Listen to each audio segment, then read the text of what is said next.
bonsoir à tous. Est-ce que vous m'entendez? Voilà. Nous sommes ravis ce soir de recevoir évidemment Alain de Benoît, que mon camarade Alain Lefebvre va présenter, mais si vous ne le connaissez pas déjà, bien sûr. Simplement pour vous rappeler que, comme vous le savez sûrement, nous organisons régulièrement des conférences, la prochaine, et on ne peut pas encore vous donner de date, nous recevrons Mathieu Bock-Côté, l'essayiste québécois, et peut-être, vraisemblablement, Bérénice Levet, qui est une philosophe française qui a écrit un livre récemment. Je vous encourage à adhérer au Cercle Paul Vendôme. Les formulaires sont à votre disposition à l'entrée pour la modique somme de 50 €. Voilà. Donc c'est à peu près tout pour l'actualité du club. Et les gens qui sont inscrits recevront de toute façon les dates des prochaines conférences. Je laisse la parole à Alain Lefebvre. Bien, bonsoir. Bonsoir. Ah, ça marche pas vraiment. Allô. Là, ça va? Prenez peut-être bon. Le rouge en attendant. Là. Ah, le rouge en attendant, oui. Le rouge en attendant. Le rouge en attendant.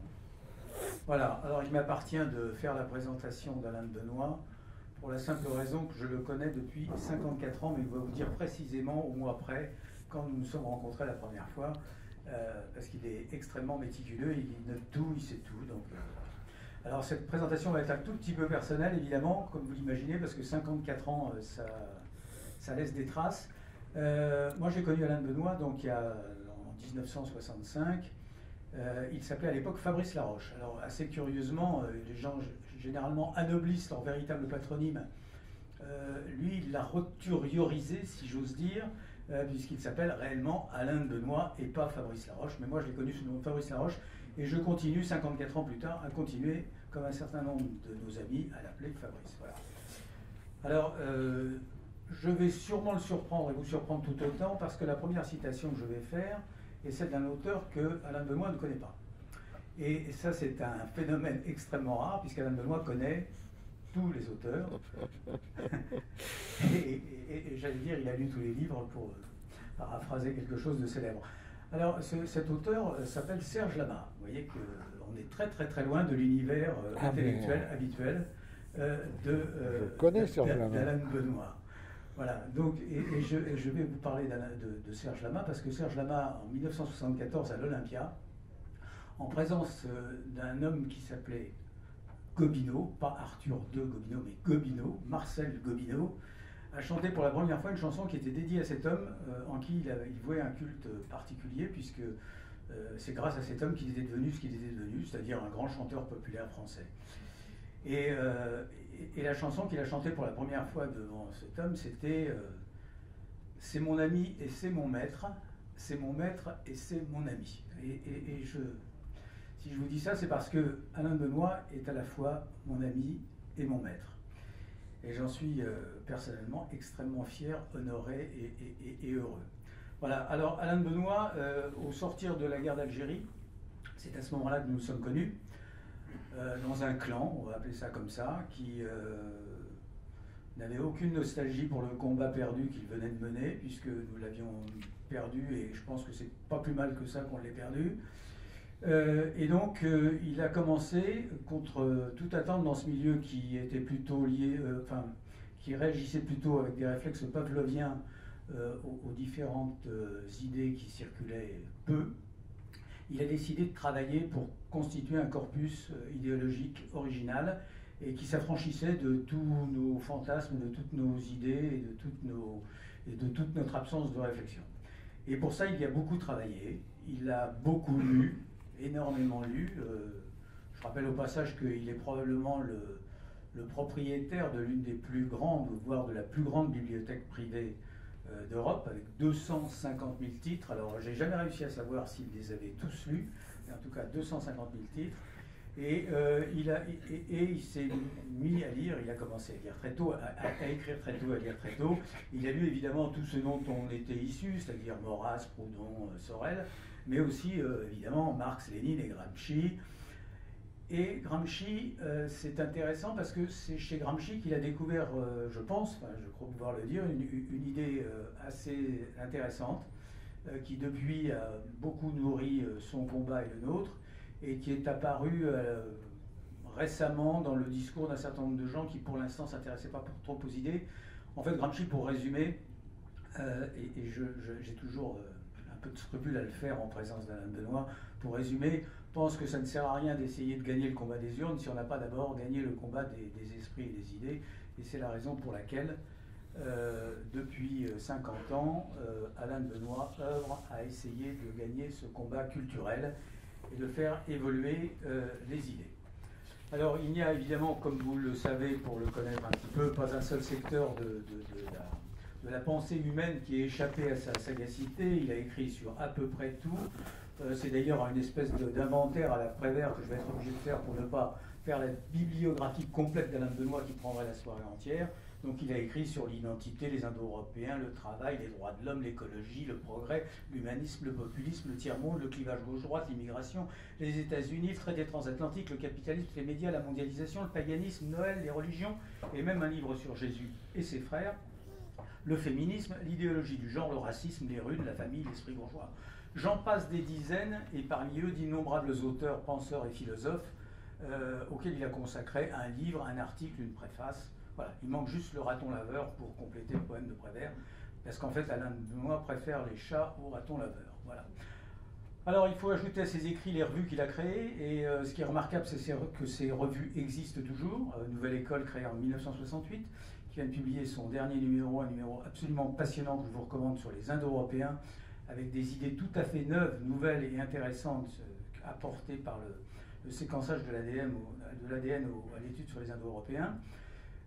En 1973, il a lancé Éléments, que vous connaissez quelques-uns d'entre vous en tout cas, puisque cette revue a été relancée maintenant il y a 3 ans. Elle suit un parcours tout à fait sans faute, puisqu'elle est la seule revue de la presse française qui voit sa diffusion augmenter chaque année, ce qui n'est pas le cas de tous. Et puis il a lancé en 1988 une revue d'ouverture, on va dire, qui s'appelle Crisis, et qui a accueilli dans sa rédaction, en son sein, sur des thèmes à chaque fois tout à fait intéressants, des auteurs venant de toutes sortes d'horizons, et ce qui en fait quelque chose d'assez unique. Alors, deux mots, puisqu'il va vous en dire plus de deux sur le dernier livre qu'il vient de publier, contre le libéralisme, qui tombe à point nommé, puisqu'on a un président de la République en France depuis 2 ans qui vient de réconcilier le libéralisme de droite, entre guillemets, avec le libéralisme de gauche, le libéralisme libertarien. Donc c'était le moment ou jamais de le faire, c'est pas d'ailleurs un hasard s'il le fait maintenant. Et comme vous le savez, ce livre est titré assez judicieusement « La société n'est pas un marché ». Voilà. Alors, à la suite de Michéa, qu'Alain Benoît cite dans son livre, qui rappelle que les libéraux au début du XIXe siècle étaient en fait l'aile marchande, comme il le dit, et pas l'aile marchande de la gauche originelle. Et puis, il rappelle également qu'aux États-Unis, contrairement à ce qui se passe en Europe, eh bien, les libéraux sont bien des gens de gauche, et d'ailleurs, ils s'opposent de façon très claire aux conservateurs. Voilà. Alors, je ne veux pas anticiper sur ce qu'il va dire, donc je vais lui passer la parole, et il va vous dire pourquoi il pense tant de mal du libéralisme sous toutes ses formes. Merci Alain de cette présentation qui par amitié a été très exagérément flatteuse. Je ne la commenterai pas, je dirais juste une chose. L'important, ce n'est pas d'écrire beaucoup de choses, beaucoup de livres, c'est d'écrire des choses qui sont justes. L'important, ce n'est pas d'avoir beaucoup de livres, ça n'a pas beaucoup d'importance, c'est d'en tirer des idées justes.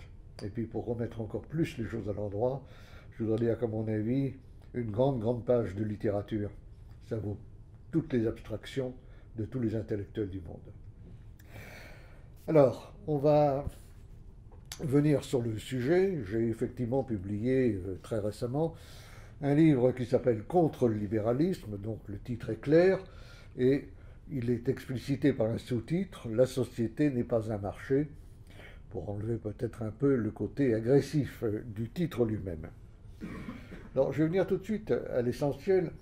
Je citerai le théologien et philosophe britannique John Milbank. Milbank dit, au fond, ce qui caractérise le plus le libéralisme, c'est qu'il repose sur une erreur anthropologique. Alors qu'est-ce qu'il voulait dire par là? Je trouve personnellement que la formule est assez bonne parce qu'elle nous permet de comprendre que la conception de l'homme que présentent les différents courants libéraux, qui sont, on le sait, très, très divers, c'est au fond ce qui est central dans cette idéologie que l'on a vu se déployer depuis 2 ou 3 siècles à partir de sources diverses. J'insiste sur ces sources diverses parce que si on parle du marxisme, évidemment, c'est assez simple, on remonte à un personnage qui s'appelle Karl Marx. Avec le libéralisme, il n'y a pas de père fondateur, ou du moins il n'y a pas de père fondateur unique. Il y a des courants, parfois très différents, certains en contradiction les uns avec les autres, et ma démarche a été d'essayer de dépasser cette diversité pour trouver ce qui est l'élément commun du libéralisme d'il y a 2 siècles et du libéralisme d'aujourd'hui, du libéralisme français et du libéralisme écossais, du libéralisme politique, du libéralisme économique, du libéralisme sociétal.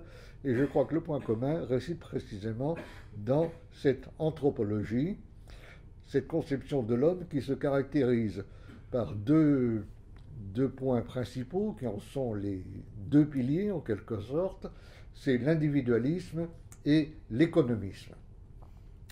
Alors, l'individualisme, pourquoi? Bien parce que le libéralisme fait de l'individu la seule et unique source des valeurs et des finalités qu'il se choisit. Et cet individu est considéré en soi, c'est-à-dire abstraction faite de tout contexte social ou culturel. Ce n'est pas un homme qui est situé dans un certain contexte, qui est déterminé en partie par ses héritages, ses appartenances, c'est l'homme de partout et de nulle part, l'homme abstrait. Cet être est considéré comme fondamentalement indépendant de ses semblables, c'est-à-dire qu'il n'est pas naturellement politique et social, contrairement à ce qu'affirmait Aristote par exemple. C'est un homme qui est présenté comme entièrement propriétaire de lui-même, qui ne doit rien à la société, qui détermine librement ses choix et qui vise, c'est le point central, toujours et essentiellement à augmenter, à maximiser son meilleur intérêt, c'est-à-dire son plus grand profit matériel et privé.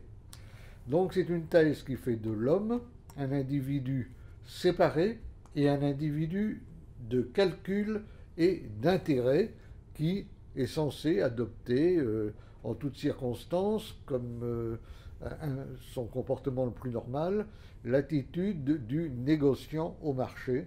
Et vous avez reconnu ce qu'on appelle habituellement l'homme économique, l'homo economicus.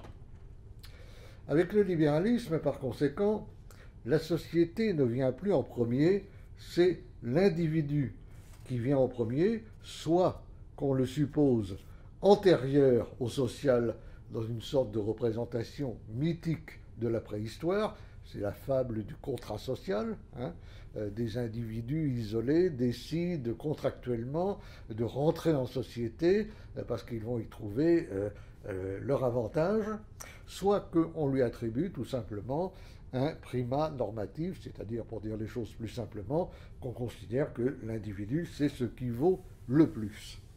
Le corollaire de cette conception des choses, c'est que les peuples, les nations, les cultures, les collectivités en général, n'ont plus de propriété intrinsèque ou de statut d'existence autonome. Elles sont considérées comme de simples agrégats d'individus. C'est l'attitude réductionniste qui consiste à dire que le tout n'est jamais que la simple addition de ses composantes. Et c'est une erreur épistémologique fondamentale, parce que dès qu'un ensemble se forme, cet ensemble se dote de propriétés qu'on appelle émergentes et qui ne se retrouvent pas indépendamment dans chacun de ses composantes. Un peuple, c'est plus qu'une addition d'individus, une forêt, c'est plus qu'une addition d'arbres, etc. Mais dans l'optique libérale, c'est tout le contraire. Il y a un économiste libéral assez connu en France qui s'appelle Bertrand Leménissier, qui écrivait récemment « La France, n'est qu'un agrégat d'êtres humains. Alors, tout n'est qu'un agrégat d'êtres humains, évidemment. Mais avant lui, Margaret Thatcher disait « There is no society ». Il n'y a pas de société. Hein, ça paraît un peu bizarre comme ça, mais du point de vue libéral, il n'y a pas de société. Il y a des individus qui vivent en société parce qu'ils ont décidé de le faire. Dans ces conditions, évidemment, l'homme est censé se construire lui-même à partir de rien et non pas à partir d'un déjà là. L'homme se comporte comme un être social, non parce que cela est dans sa nature, mais parce qu'il est censé y trouver son avantage, ce qui signifie qu'il n'a pas de rapport éthique avec lui-même. Le libéralisme, en général, dit que cela permet de donner aux individus une autonomie. En réalité, quand on gratte un peu les choses, on s'aperçoit que par autonomie, les libéraux entendent en réalité l'indépendance, ce qui est tout à fait autre chose. L'autonomie, en effet, ça ne réside pas dans le fait de se couper de ses semblables, mais dans la capacité de penser et d'agir par soi-même sans pour autant supprimer tout rapport aux autres.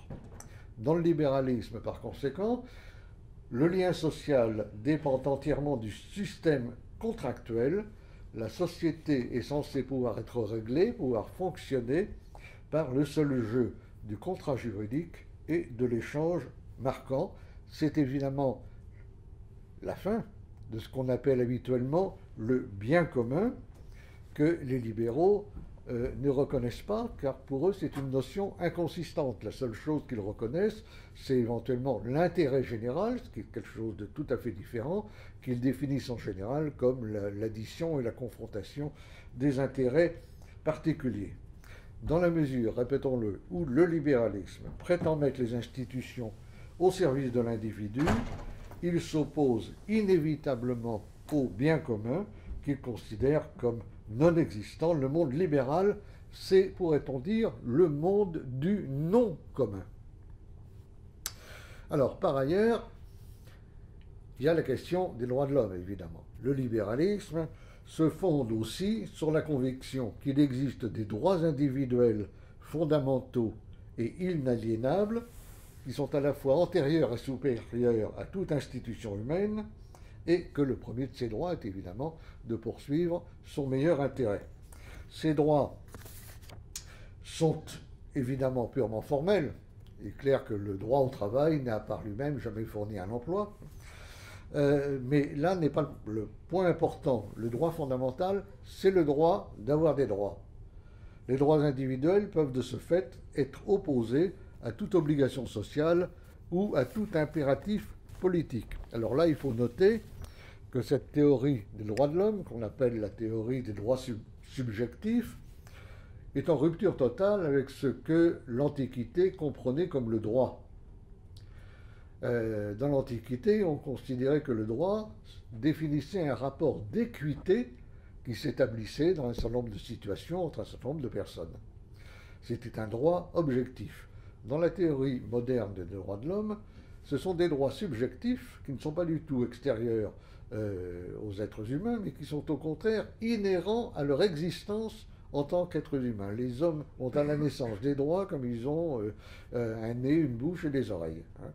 Donc on est là devant une conception qui est évidemment tout à fait nouvelle. Je n'insiste pas sur cette question-là, j'ai consacré un livre entier à l'histoire et à l'analyse de l'idéologie des droits de l'homme, et j'étais d'ailleurs venu, si je me souviens bien, en parler dans le cercle, dans le cadre du cercle Paul Vendôme. Donc je passe, mais c'est évidemment un chapitre important. Alors, la liberté. Le libéralisme a un grand avantage, c'est que son nom évoque la liberté et il abuse bien souvent de cet avantage. En réalité, je crois qu'il faut réagir contre cela. Il n'y a pas plus de synonymie entre le libéralisme et la liberté qu'il n'y en a entre le communisme et le commun, ou entre l'égalitarisme et l'égalité. Le libéralisme n'est pas l'idéologie de la liberté, mais l'idéologie qui met la liberté au service du seul individu. La seule liberté que proclame le libéralisme est la liberté individuelle, perçue comme affranchissement vis-à-vis de tout ce qui excède l'individu. Elle rejette donc d'emblée toute détermination, notamment celle qui relève de l'ancrage historique ou de l'appartenance culturelle. Pour être peut-être plus clair ensemble, plus clair encore, il faut rappeler qu'il y a bien des conceptions de la liberté, y compris des conceptions non libérales. Je n'en citerai qu'une pour ne pas abuser de votre patience. C'est la théorie qu'on appelle républicaine ou néo-républicaine de la liberté, qui remonte dans l'histoire jusqu'à Tite-Live, passe par Machiavel et va jusqu'à James Harrington au XVIIe siècle. C'est une théorie qui ne dissocie pas liberté individuelle et liberté collective. Alors que le libéralisme est tout à fait indifférent à la société elle-même, alors qu'il n'a pas le souci de la société pour elle-même, cette conception néo-républicaine de la liberté nous dit en quelque sorte: je ne peux pas être libre si le pays, la culture auquel j'appartiens n'est pas libre également. Donc il y a un lien entre liberté individuelle et liberté collective, lien que le libéralisme ignore superbement.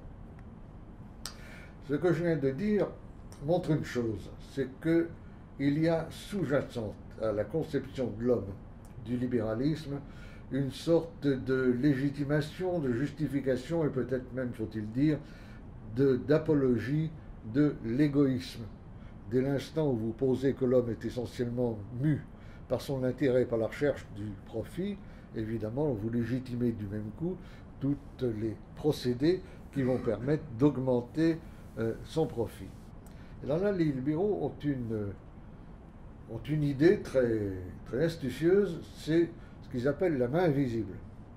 La main invisible, qui est un nouvel avatar de la providence, elle a été exposée sous la forme d'une métaphore, en tout premier lieu par Adam Smith. Et Adam Smith, je le cite, écrit: en recherchant son propre gain, l'individu est conduit par une main invisible à promouvoir une fin qui ne faisait nullement partie de son intention.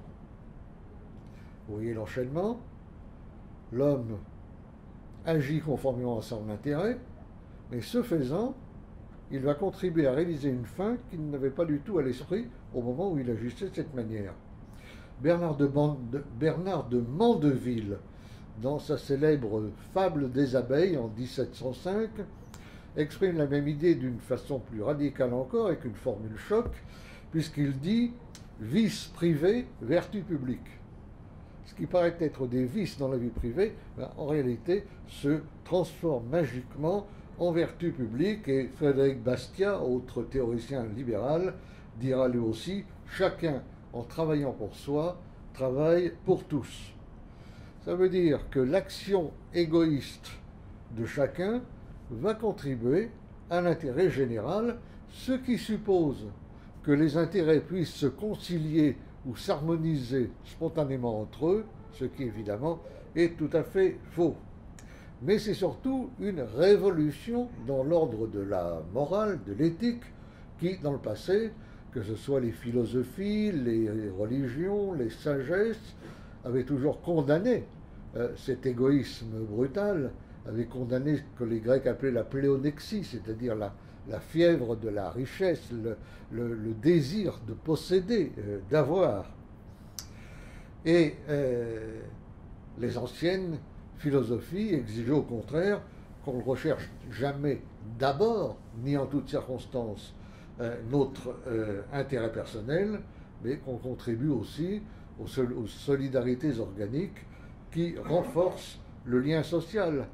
Une libérale extrême, la romancière Ayn Rand, qui est une des chefs de file, qui était l'une des maîtres ou maîtresses à penser, maintenant il faut tout féminiser, des libertariens, disait l'altruisme est incompatible avec la liberté.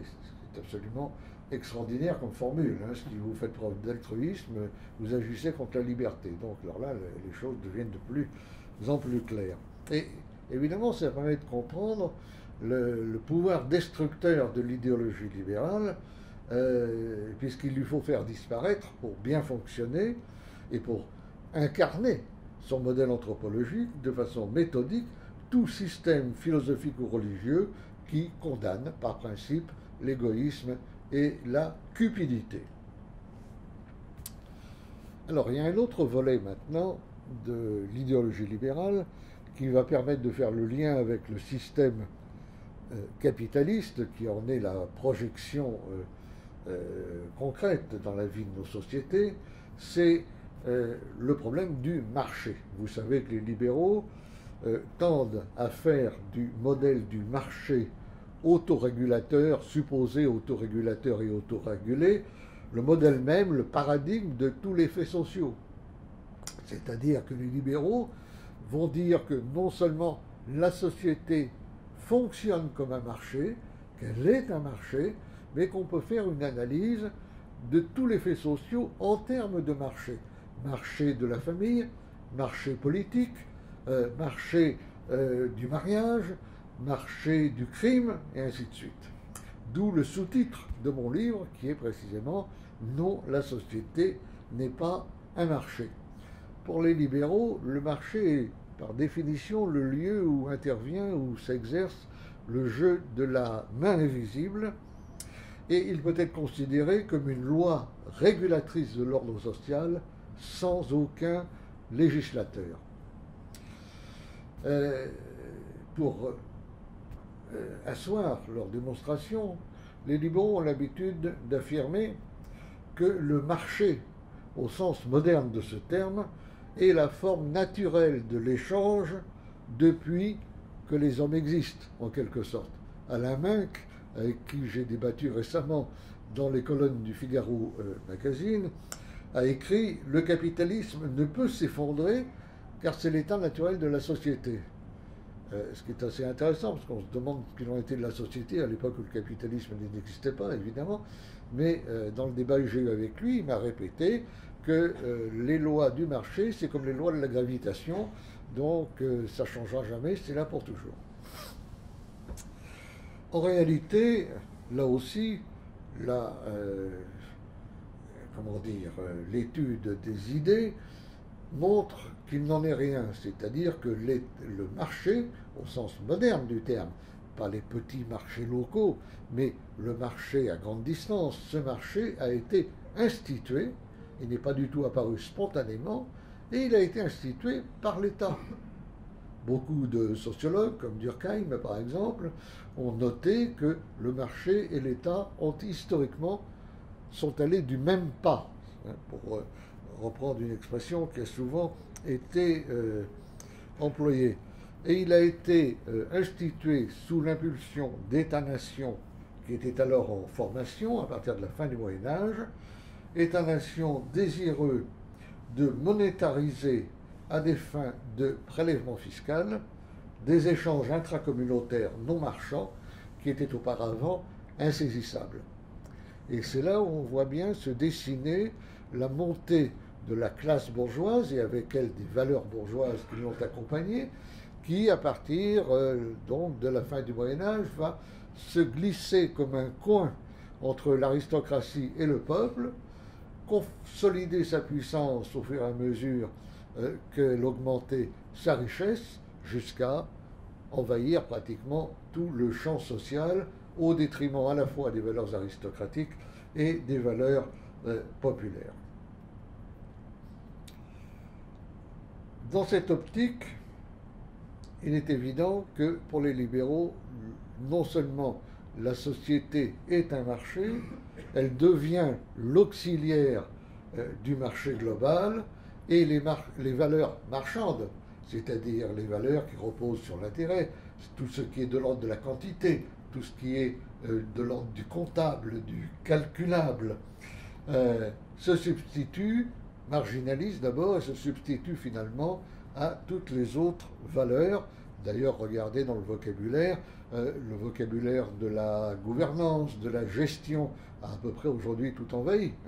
La preuve en est que l'on dit couramment qu'il faut se gérer soi-même. Il faut gérer ses vacances, il faut gérer sa santé, donc il faut se comporter toujours comme un négociant, un gestionnaire. Et de la même manière que l'apologie de l'égoïsme fait par le libéralisme implique l'éradication, la suppression de toutes les philosophies, toutes les religions qui condamnent l'égoïsme et la cupidité, eh bien, le fonctionnement soi-disant optimal du marché exige la disparition de tout ce qui peut faire obstacle aux échanges marchands et que, par conséquent, que les frontières soient tenues pour inexistantes. Vous savez bien sûr que le libéralisme prône le libre-échangisme et que c'est la raison pour laquelle il condamne toute forme de protectionnisme, par exemple. Mais là aussi, il faut aller jusqu'au bout du raisonnement.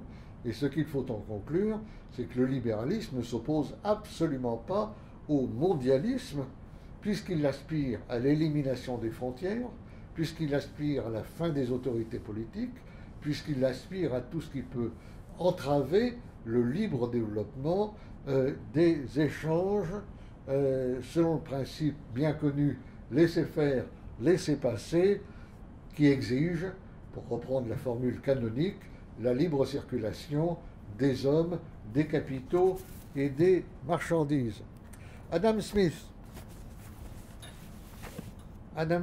que je citais tout à l'heure, je vais vous donner une autre citation, elle est très, très révélatrice, c'est une citation d'un passage bien connu.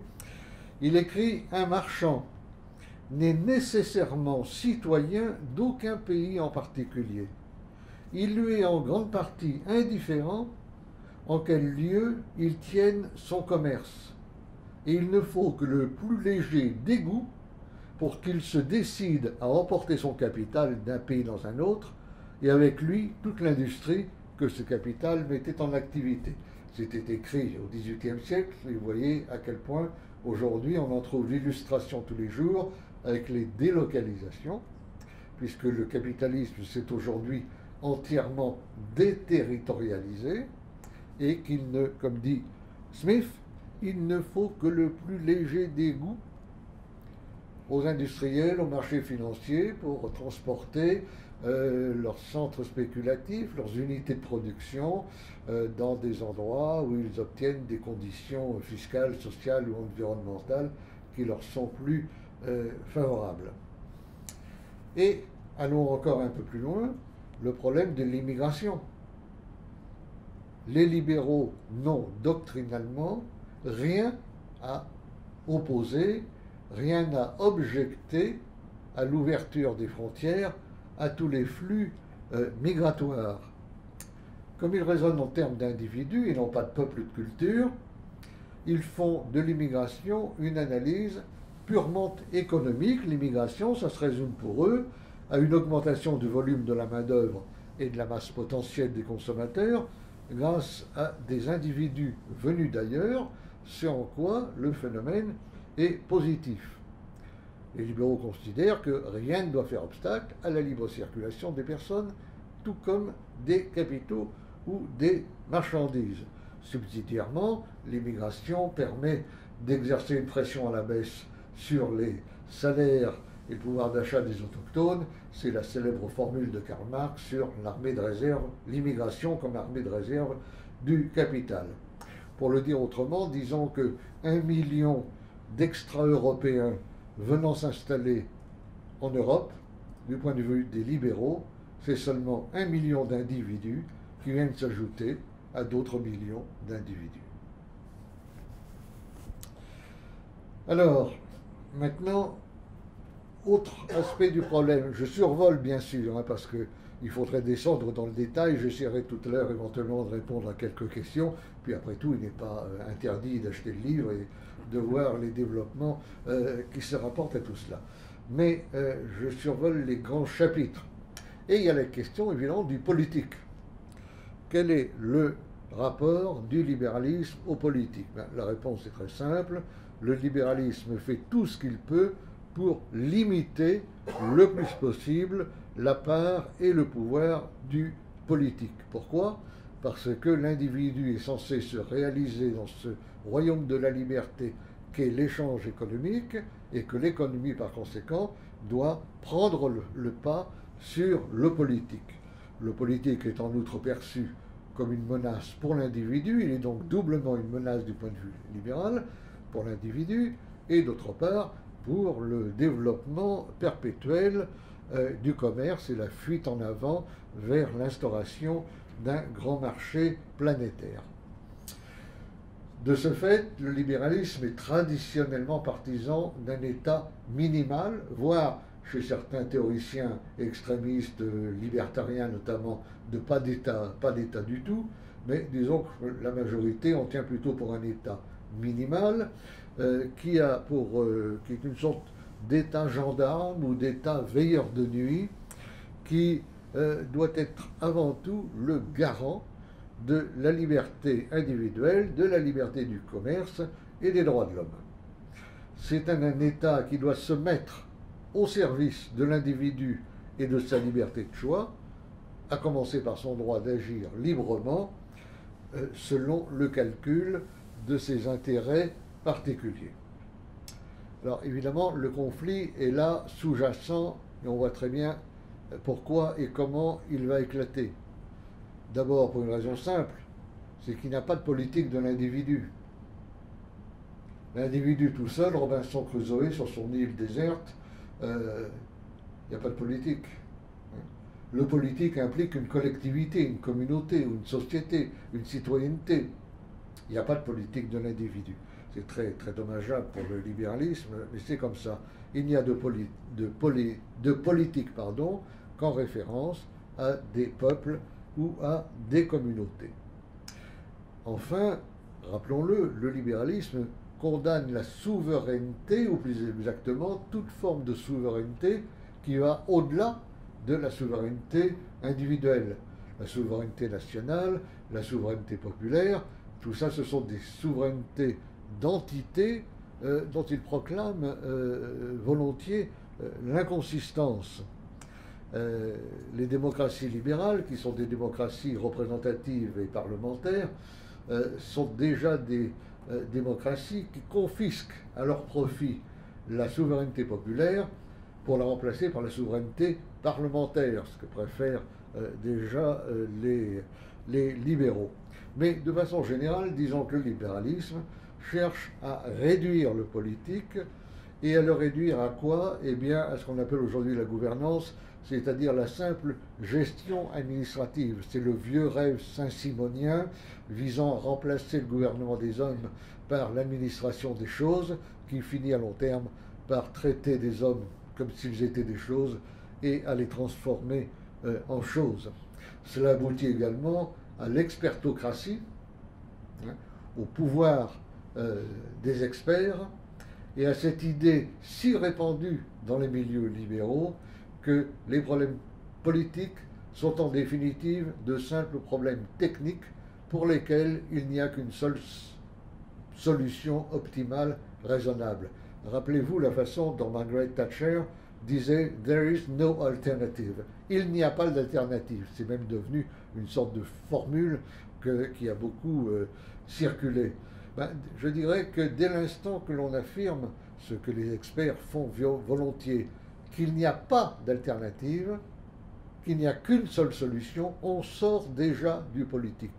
Car le politique réside dans la capacité à décider et à choisir entre des possibles qui sont eux-mêmes déterminés par divers paramètres, des valeurs, des objectifs, des choses de ce genre. Quand on dit il n'y a pas à choisir, il n'y a pas plusieurs possibles, il n'y a qu'une seule possibilité, alors on sort déjà du politique, et c'est un des points centraux de l'opposition entre le libéralisme et le politique.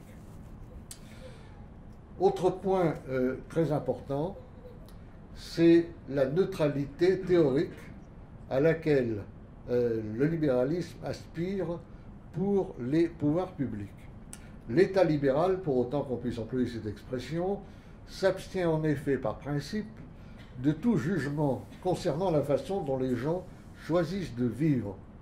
il n'a pas à trancher entre les conceptions concurrentes en matière de morale, il ne doit pas contribuer à donner un sens à l'existence, il ne doit pas proposer un modèle de ce qu'Aristote appelait la vie bonne, il n'a pas à encourager certaines attitudes ou à décourager d'autres. Le gouvernement, comme le dit Robert Nozick, grand théoricien libéral nord-américain, doit être scrupuleusement neutre face à ses citoyens. Alors évidemment, cette neutralité est toute relative, parce que même les libéraux ne peuvent pas considérer comme de même valeur ou de même importance une affirmation libérale et une affirmation antilibérale.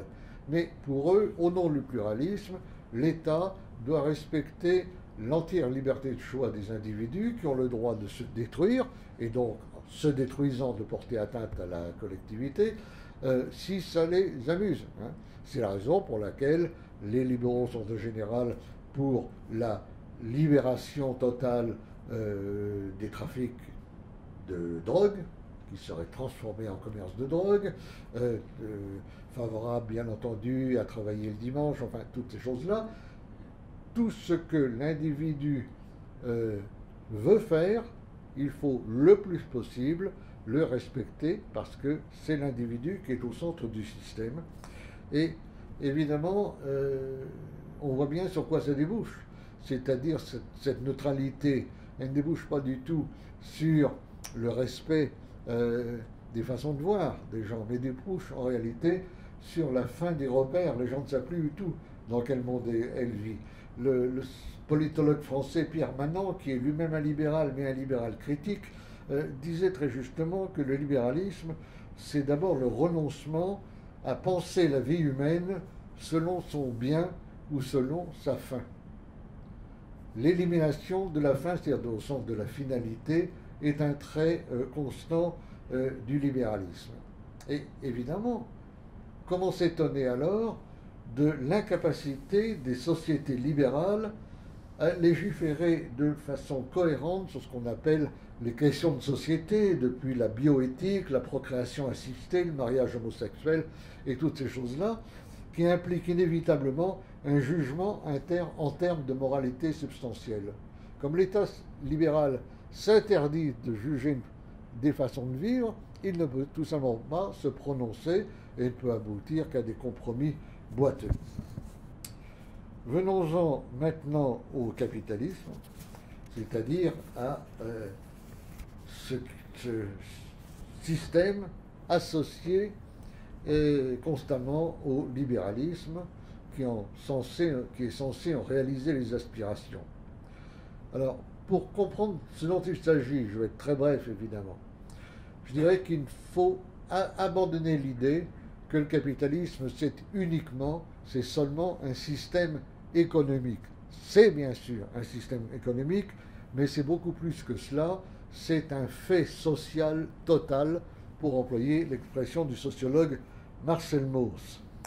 C'est un fait social total, pourquoi ?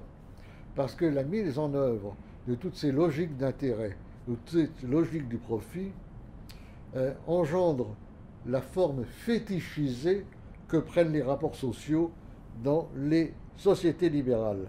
La société des individus est en effet tout naturellement une société de marché, car l'illimitation du désir et l'inflation des droits répond à l'illimitation qui est le principe même de la reproduction du capital.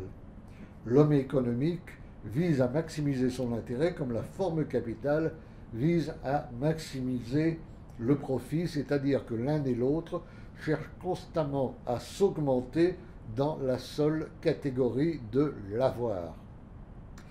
L'illimité, c'est le toujours plus. Et surtout, c'est la croyance que toujours plus veut dire toujours mieux. Ce qui, malheureusement, n'est pas le cas. L'argent doit être transformé en capital pour s'engendrer lui-même. On doit procéder à la suraccumulation permanente du capital. Le capitalisme doit être un système de production pour lequel rien n'est impossible, sinon de ne pas être à lui-même sa propre fin.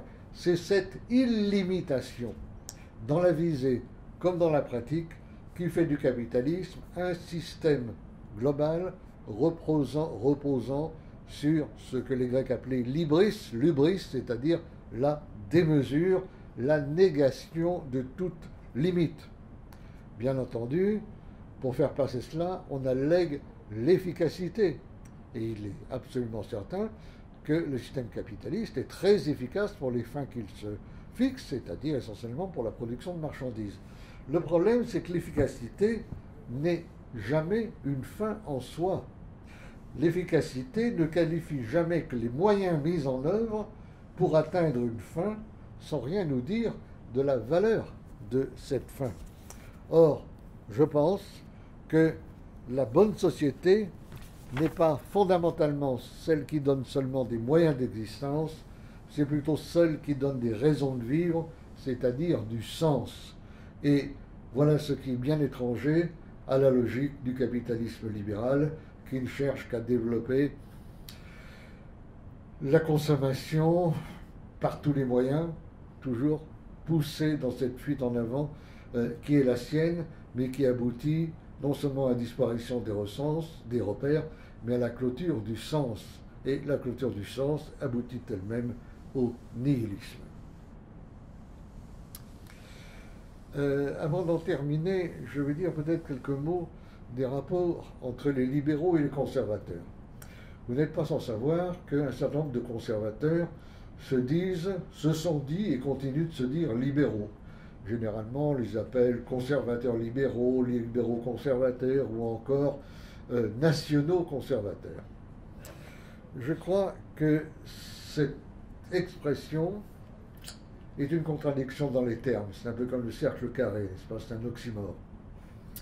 En réalité, le libéralisme, sur le fond, ne peut que s'opposer au conservatisme parce qu'il perçoit le conservatisme comme l'héritier d'un ordre ancien auquel la montée du capitalisme et d'une façon générale la modernité a mis fin. Le conservatisme défend la permanence d'un certain nombre de constantes anthropologiques auxquelles le libéralisme en substitue d'autres, dont j'ai parlé, et qui sont tout à fait à l'opposé. Et il est condamné à cette substitution, puisque le libéralisme ne considère pas l'homme comme un être social et politique par nature, ce que fait au contraire le conservatisme. Ici, un petit retour en arrière s'impose. Il faut revenir au XIXe siècle. Au XIXe siècle, dans la plus grande partie du XIXe siècle, les libéraux et les conservateurs, Alain le disait tout à l'heure, sont des ennemis acharnés. Ce ne sont pas du tout des alliés. Et puis, à partir de la fin du XIXe siècle, on va voir apparaître le socialisme, puis le communisme, qui vont déporter le libéralisme vers le centre et la droite, et permettre à la droite libérale de se développer de plus en plus. Et on arrivera comme ça à l'époque de la guerre froide, où libéraux et conservateurs se retrouveront évidemment dans le même camp pour s'opposer au système, soviétique. Le système soviétique, il a aujourd'hui disparu. Alors je sais bien que le mur de Berlin n'est pas encore tombé dans toutes les têtes, mais ça commence. Et du fait que ça commence, on s'aperçoit que libéraux et conservateurs, ce n'est pas nécessairement synonyme, ça peut très souvent s'opposer, et maintenant qu'il n'y a plus le repoussoir commun du système soviétique, que nous rentrons dans un monde multipolaire, il faut peut-être procéder à un travail de clarification. On peut poser ici quelques questions. Les conservateurs, en général, souhaitent réguler, contrôler, parfois arrêter l'immigration. Comment peuvent-ils le faire? En adhérant à l'ordre économique libéral qui repose sur un idéal de mobilité, de flexibilité, d'ouverture des frontières et de nomadisme généralisé, encore une fois, laisser faire, laisser passer. Comment est-ce qu'ils peuvent s'en remettre à l'efficacité du marché sans admettre que cette efficacité impose de tenir pour non existantes les frontières qui séparent et donc distinguent les différentes cultures de l'humanité? Comment peuvent-ils défendre l'identité des peuples ou des nations, tout en considérant que ces peuples et ces nations ne sont que de simples agrégats d'individus séparés? Bref, comment défendre le système de marché et des valeurs traditionnelles que ce système ne cesse de laminer? Alors en conclusion, je dirais qu'aujourd'hui, on est arrivé à l'époque où il est possible de faire un bilan du système libéral qui se trouve à la fois à l'apogée de son influence et en même temps au début de son déclin, menacé qu'il est d'une crise généralisée, à la fois des démocraties libérales, mais également du système capitaliste. On constate que la montée de l'individualisme libéral qui a accompagné l'ascension des classes et des valeurs bourgeoises aux dépens, je le disais tout à l'heure, des valeurs aristocratiques et des valeurs populaires, s'est traduite d'abord par une dislocation progressive des structures d'existence organiques caractéristiques des sociétés traditionnelles, ensuite par une désagrégation généralisée du lien social, et enfin par une situation de relative anomie sociale, où les individus vivent souvent non seulement dans la précarité, mais dans la solitude et dans l'anonymat de masse, et se retrouvent une fois de plus étrangers les uns aux autres, et potentiellement de plus en plus ennemis les uns des autres, puisqu'ils sont pris tous ensemble dans cette forme moderne de lutte de tous contre tous, qu'est la concurrence généralisée. On pense ici à la société telle qu'elle avait été décrite par Alexis de Tocqueville. Alors pour terminer, je voudrais dire ma conviction que, à l'heure d'un déclin relatif des vieux clivages du type le clivage droite-gauche, nous allons assister dans les années qui viennent, le processus a déjà commencé, à un processus de un procès de clarification, notamment à droite dans les milieux conservateurs, vis-à-vis des libéraux, mais on trouvera sans doute la même chose à gauche. Le grand clivage des années qui viennent, ce ne sera pas le clivage droite-gauche, ce sera un clivage libéraux contre antilibéraux. Et le dénominateur commun de tous les antilibéraux, eh bien, c'est la référence au bien commun, qui n'a d'autre sens que celui d'un bien qui a été institué en commun et qui est inappropriable par nature. Dans l'expression bien commun, le second terme compte d'ailleurs déjà tout autant que le premier, car le commun est à lui seul déjà un bien qui se définit comme ce dont chacun peut jouir sans qu'on ait à en faire le partage. Restaurer le bien commun, restaurer le commun, c'est le programme qui s'offre aujourd'hui à tous les antilibéraux, si l'on veut du moins sortir d'un monde où rien n'a plus de valeur, mais où tout a un prix. Je vous remercie.